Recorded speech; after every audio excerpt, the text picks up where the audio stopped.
한때 중국에서 제일 잘 나가던 부동산 개발업체 비구이안이 결국 채권 이자를 갚지 못했습니다. 이제 디폴트 수순을 밟게 됐습니다. 비구이안은 중국 부동산 시장이 심상치 않다는 것을 처음 알린 장본인입니다. 지난 8월 달러 채권 2종에 대한 이자 2,250만 달러를 지급하지 못하면서 처음 디폴트 위기에 빠졌습니다. 이후 30일의 유예기간 내에 이자를 지급했습니다. 또 채권단과의 합의를 거쳐서 다른 채권들의 상환기한을 연장하면서 가까스로 유동성 위기를 넘겨왔습니다. 하지만 지난달 17일 2025년 만기인 달러 채권 이자 1,540만 달러를 지급하지 못하면서 다시 디폴트 위기에 빠졌고 유예기간까지 이 돈을 갚는 데 실패했습니다. 비구이안은 아직 구체적 입장을 내놓지 않고 있습니다. 비구이안의 현재 상황과 침체가 지속되고 있는 부동산 시장의 현실을 감안할 때 앞으로 도래할 만기 채권과 이자 상환도 쉽지 않을 전망입니다. 비구이안의 총 부채는 하나로 약 260조 원에 달하고 이달 말부터 다음 달 초까지 3차례에 걸쳐서 또 다른 달러 채권 이자 지급 유예 기간이 만료됩니다. 비구이안이 연쇄적인 디폴트를 선언하고 장기적인 채무 구조조정에 들어갈 경우 가뜩이나 침체된 중국 부동산 시장과 경제 상황에 적지 않은 악재가 될 것으로 보입니다. 대형 부동산 업체들이 일촉즉발의 위기 상황에 몰리자 부동산 투자가 얼어붙는 악순환도 반복되고 있습니다. 올 들어 1월부터 9월까지 전체 부동산 개발 투자액은 마찬가지로 침체기였던 지난해 같은 기간보다도 9.1%나 줄어들었습니다. 그만큼 신규 투자가 꽉 막힌 상황이라고 볼 수 있습니다.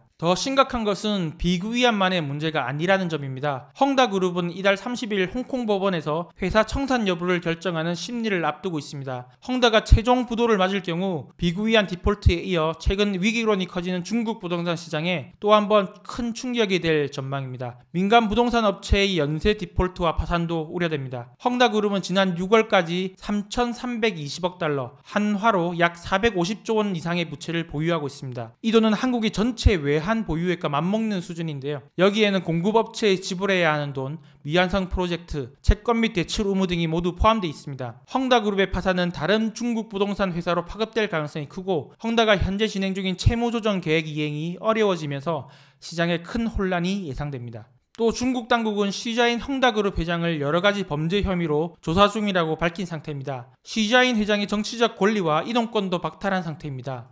시자인 회장의 빚은 중국에 남기고 개인 재산은 미국으로 빼돌렸다는 의혹도 받고 있습니다. 1990년 헝다를 설립한 이래 부동산 사업을 크게 확장하면서 한때 아시아 부자 2위까지 올랐던 시자인 회장인데 현재 벼랑 끝에 몰린 상태입니다. 일단 중국 정부는 민간 부동산 업체의 질서 있는 정리와 연착륙을 지금까지 자신해왔습니다. 만약 민간 부동산 회사가 무너지더라도 국유화 수순을 통해서 시장 전체에 주는 충격을 최소화할 수 있다는 겁니다. 헝다와 비구이안은 부채 규모가 워낙 커서 중국 정부의 의도대로 진행될지 앞으로 추이 변화를 잘 지켜봐야 될 것 같습니다. 부동산 시장 위기가 확산되는 가운데 중국 소비는 조금씩 회복세를 보이고 있습니다. 지난 18일 중국 국가통계국은 올해 3분기 중국 국내 총생산 성장률이 전년 동기 대비 4.9%를 기록했다고 발표했습니다. 전문가 예상치인 4.2에서 4.5%를 넘어선 수치입니다. 중국의 올 1~3분기 누적 경제 성장률은 5.2%입니다. 중국은 올해 3월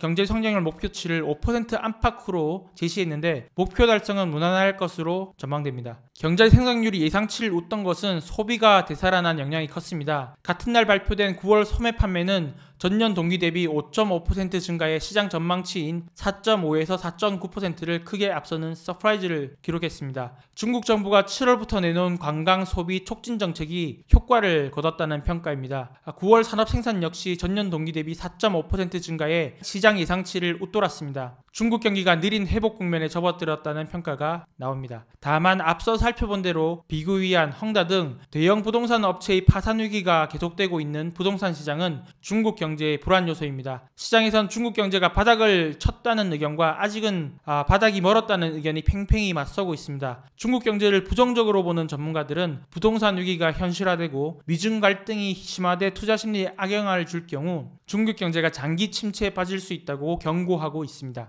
이번 달 기준금리는 동결 가능성이 큰데 기준금리를 연내 한두 차례 더 낮추는 등 추가 부양책이 나와야 한다는 의견에 힘이 실리는 이유입니다. 중국 경제의 매크로 지표가 여전히 좋지 않고 부동산 위기도 점차 현실화되면서 증시에도 악영향을 주고 있습니다. 홍콩 주식시장은 2021년 이후 긴 침체기에서 빠져나오지 못하고 있습니다. 2021년 2월부터 지금까지 약 60% 주가가 빠지면서 글로벌 금융위기 이후 최악의 성적표를 거두고 있습니다. 원인은 중국 경제 매크로 지표 악화, 정부의 규제 리스크, 미국 긴축과 미중 분쟁 리스크 등으로 압축될 수 있을 것 같습니다. 중국 정부는 이를 의식해서인지 최근 들어 규제를 완화하는 움직임입니다. 경기가 바닥을 찍고 되살아나고 미중 분쟁이 속도 조절에 들어갈 경우 주식시장도 긴 조정을 끝내고 반등할 수 있을 것으로 전망됩니다. 만약 둘 다 어려움을 겪는 최악의 시나리오로 간다면 금융위기 시절 전저점을 뚫고 주가 지수가 5,000포인트 이하로 내려갈 수 있다는 우려의 목소리도 나오고 있습니다.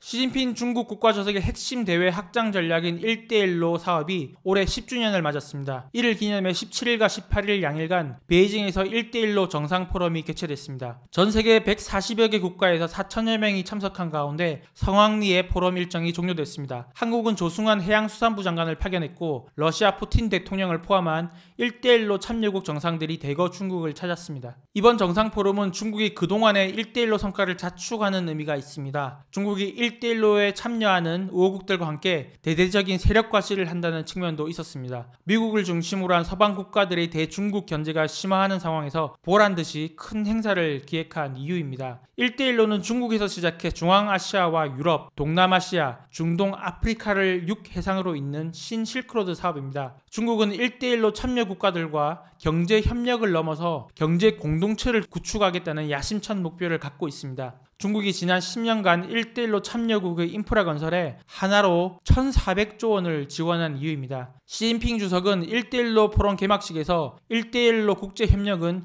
무해사유를 창조했고 시대 진보의 논리에 부합하고 정도를 가는 것이라고 지난 10년의 성과를 자축했습니다. 시진핑 주석과 푸틴 러시아 대통령은 18일 정상회담을 갖고 글로벌 현안에 대한 의견을 교환했습니다. 무엇보다 미국의 견제에 대한 중로의 공조를 분명히 했습니다. 양국 정상은 모든 외부 요인은 공통적인 위협이고 양국 협력을 강하게 만든다면서 브로맨스를 과시했습니다. 우크라이나와 대만 문제에 대해서도 서로 지지한다는 입장을 밝혔습니다. 하지만 1대1로의 어두운 면에 주목하는 사람들도 많습니다. 네팔, 파키스탄, 스리랑카 등 1대1로에 참여한 저개발국이 경제발전 효과는 거두지 못한 채 대중국 부채만 잔뜩 늘어나는 이른바 부채의 덫으로 신음하고 있기 때문입니다. 세계 최빈국 네팔은 중국의 돈을 빌려서 포카라에 올 1월 국제공항을 완공했는데 이용객이 적어서 중국에 빌린 돈을 갚을 길이 막막한 상황입니다. 남부 요충지 한반토타 항구를 개발한 스리랑카도 대중국 부채를 갚지 못해 항구 운영권을 99년간 중국 측에 넘겼습니다. 캄보디아, 이집트 등도 중국 돈이 투입된 주요 자산에 대한 운영 및 소유권을 비슷한 과정을 통해 잃었습니다. 중국이 이런 식으로 주요국의 기반 시설을 빼앗고 있는 것 아니냐는 비판의 목소리가 있는 것이죠.